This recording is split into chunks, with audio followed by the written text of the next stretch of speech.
One day in 1922, near Broken Hill, southern Rhodesia, now Zimbabwe, a skull was found.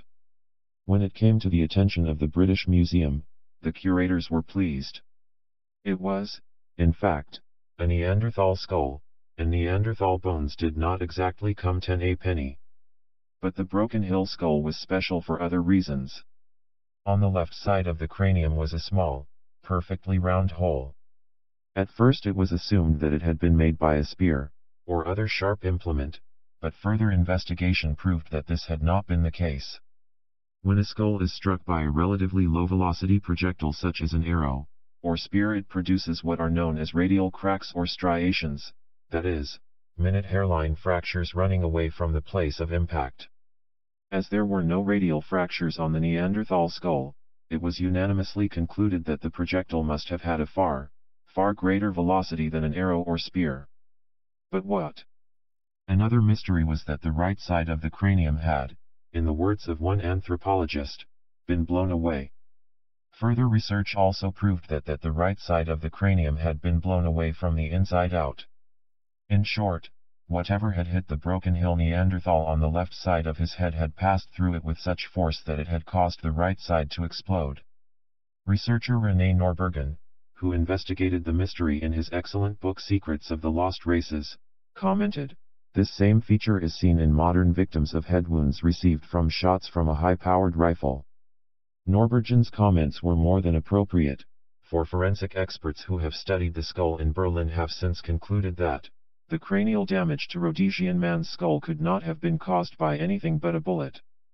Compounding the mystery further is the fact that the skull of an ancient aurochs, an extinct type of bison, was found in Russia by the Lena River. It, too, had been shot in the head, thousands of years previously, but had survived for some time, as the bullet hole had calcified.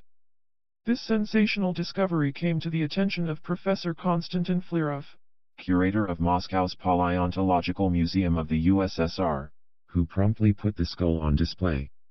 Incredible though it sounds, we are faced with quite forceful evidence that, thousands of years ago, someone discharged a bullet into the skull of one of our anthropological cousins and also nearly killed a large mammal by the same method. But how could this be? One obvious, but very radical, solution is to conclude that, contrary to what we have always understood, ancient man may have been technologically developed to a very high degree.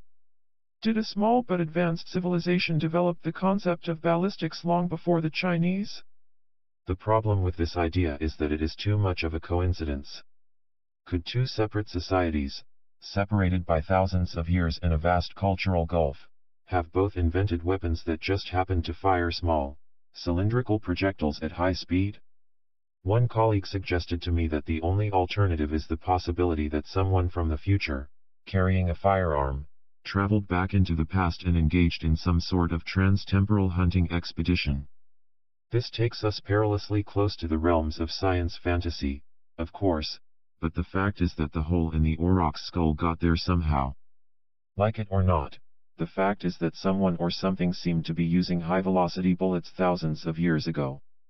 We don't know who, we don't know why, and we don't know how, but it happened.